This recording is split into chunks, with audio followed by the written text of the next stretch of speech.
नमस्कार। रशिया और Ukraine war को आज 8 दिन हो गए हैं और हम इस वॉर से भारत को क्या सबक लेना चाहिए, आज मैं इस बात पे चर्चा करूंगा। वैसे तो रशिया के ऊपर यूरोपियन यूनियन ने, यूरोपियन कंट्रीज ने और यूएसए ने बहुत सारे बैन इंप्लीमेंट किए हैं, जिसमें उनके एयर स्पेस बैन, उनके डिप्लोमेट्स बैन, उनकी property seize, bank account seize, इस तरह के बहुत कदम उठाए हैं। लेकिन मैं इतने वाइड में ना जाके मैं एक इस मुद्दे पर चर्चा करूंगा कि भारत उससे कैसे इफेक्ट हो रहा है और भारत को उससे क्या सबक लेना चाहिए। अब देखिए, आज आज यूएसए ने और यूरोपियन कंट्रीज ने रशिया की ऐसी हालत की है कि वहाँ हर आदमी परेशान है। रशिया के अंदर जो लोकल पब्लिक है, जो आम नागरिक है, वो परेशान है। उनके पेमेंट बैंक के अंदर वो अपना पेमेंट नहीं निकाल पा रहे हैं, सोशल मीडिया यूज नहीं कर पा रहे हैं। क्यों? क्योंकि जो कंट्रीज ने जो बैन लगाई हैं उसमें से मैं आपको बताता हूँ। मास्टर कार्ड जो अमेरिकन कंपनी है उसने अपनी सर्विसेज बंद कर दी। वीजा अमेरिकन कंपनी, उसने अपनी सर्विसेज बंद कर दी। गूगल पे, उसने अपनी सर्विसेज बंद कर दी। एप्पल अमेरिकन कंपनी, उसने अपनी सर्विसेज बंद कर दी। इसके अलावा स्विफ्ट स्विफ्ट कोड होता है जो इंटरनेशनल फाइनेंशियल ट्रांजेक्शन्स के लिए होता है। स्विफ्ट में उसको वो कर दिया है, सैंक्शन लगा दिया है, तो स्विफ्ट ने अपनी सर्विसेज बंद कर दी है। तो इंटरनेशनली जो रशिया के पेमेंट ट्रांजेक्शन्स होते हैं दूसरे देशों के साथ, जिसमें भारत भी इफेक्टेड है, भारत का बहुत बड़ा ट्रेड रशिया के साथ होता है, लेन देन होता है फाइनेंशियल, वो सारा ठप पड़ा हुआ है करीब हफ्ते भर से, और सारे बिजनेसेस परेशान है। हमारी पूरी इकोनॉमी को इससे फर्क पड़ा है।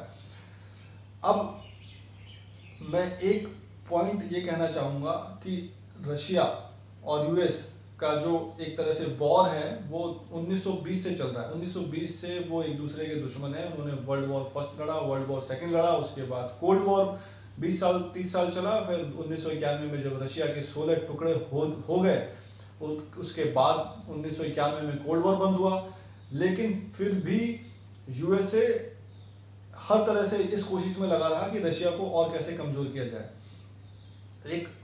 और मैं आपको बताऊंगा कि इतना कुछ होते हुए भी ऐसा क्यों हुआ कि रशिया के लोगों ने उनकी मानसिक गुलामी देखी, कि उन्होंने इतना लंबा दुश्मनी होते हुए भी यूएसए के साथ उसकी गुलाम रहे, मानसिक गुलाम रहे। कैसे?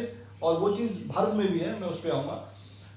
मास्टर कार्ड यूएसए की कंपनी क्यों यूज़ कर रहे थे, वीज़ा क्यों यूज़ कर रहे थे, गूगल पे क्यों यूज़ कर रहे थे, एप्पल, स्विफ्ट, ये सब क्यों यूज़ कर रहे थे? क्यों नहीं उन्होंने अपना सिस्टम डेवलप किया?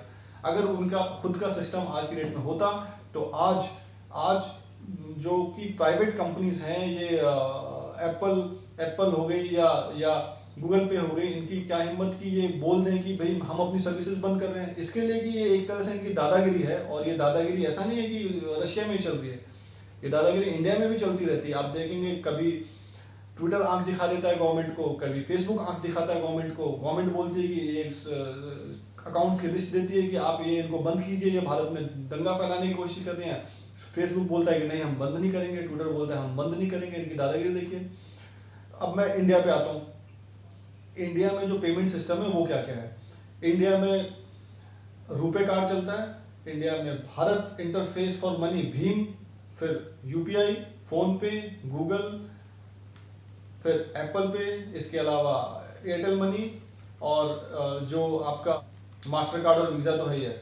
अगर भारत में कभी भारत पाकिस्तान का वॉर हो या कुछ ऐसी कॉन्फ्लिक्ट हो यूएस के साथ, तो यूएस हर बात बात पे धमकी देता रहता है कि हम ये सैंक्शन लगा देंगे, हम वो बैन कर देंगे, हम ये कर देंगे, हम वो। तो सबसे पहले ये लोग करते क्या है, मास्टर कार्ड वीज़ा जो उन्होंने बंद किया है यहाँ पर, अगर यहाँ पे बंद कर दें अपनी सर्विसेज, तो भारत को कोई फर्क पड़ने वाला नहीं है। क्यों नहीं फर्क पड़ने वाला?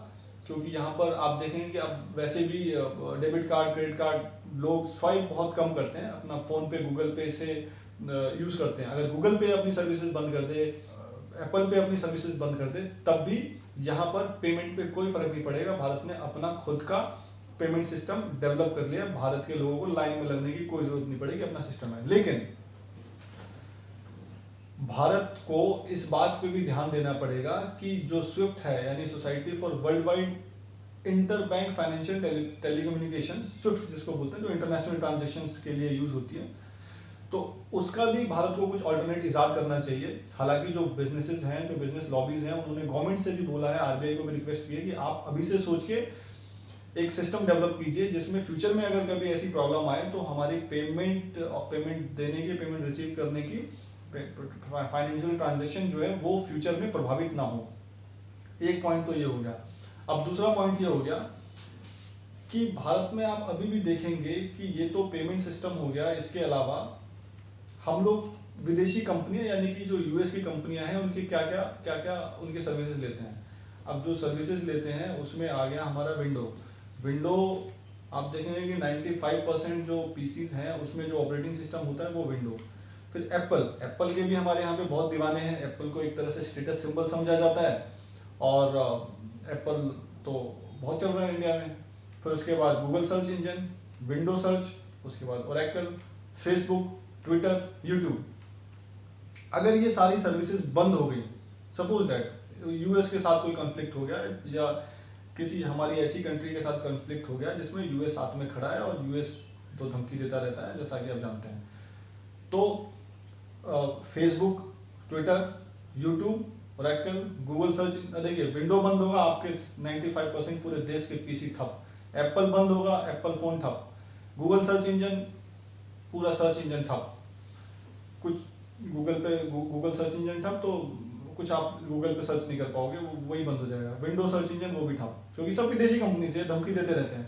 भारत को क्या करना चाहिए कि इनका भी ऑल्टरनेट, जैसा भारत ने पेमेंट का अल्टरनेट डेवलप किया, यूपीआई डेवलप किया, भीम डेवलप किया, ऐसा ही इनको ये सोशल मीडिया के भी ऑल्टरनेट डेवलप करने चाहिए। अब मैं एक थोड़ा सा पॉइंट इस लेके जाऊंगा चाइना पे। चाइना का भी यूएस के साथ कॉन्फ्लिक्ट रहता है और बहुत पहले से कॉन्फ्लिक्ट है, क्योंकि इकोनॉमिकली यूएस के बाद सेकंड नंबर पे चाइना ही खड़ा होता है, तो उनके हमेशा कॉन्फ्लिक्ट रहते हैं। और अब रशिया के बाद जो दूसरे नंबर का टारगेट है यूएस का, वो चाइना ही टारगेट है। चाइना को तोड़ने का यूएस का बहुत पहले से प्लान है और अब वो प्लान ग्रेडेडली स्टेप बाय स्टेप बढ़ता जा रहा है। चाइना इतना स्मार्ट कंट्री है कि आप ये देखिए कि उन्होंने किसी भी अमेरिकन कंपनी को चाइना के अंदर उन्होंने एंट्री नहीं दी। आप देखेंगे कि उनका खुद के ऑपरेटिंग सिस्टम है, उनके खुद के सर्च इंजन है, वहाँ कोई गूगल सर्च इंजन की जरूरत नहीं है, वहाँ कोई फेसबुक की जरूरत नहीं है, फेसबुक है ही नहीं, बैन ही है वहाँ पर, फेसबुक चलता ही नहीं है, यूट्यूब चलता ही नहीं है, ट्विटर चलता ही नहीं है। उन्होंने अपने खुद के सिस्टम डेवलप किए हुए हैं, खुद के अपने सॉफ्टवेयर डेवलप किए हुए हैं। यानी कि अगर कल को चाइना और यूएस का कॉन्फ्लिक्ट होता है और यूएस अगर चाहे भी कि उनके देश में ये सर्विसेज ठप करे तो नहीं कर सकती, लेकिन इंडिया में कर सकती है।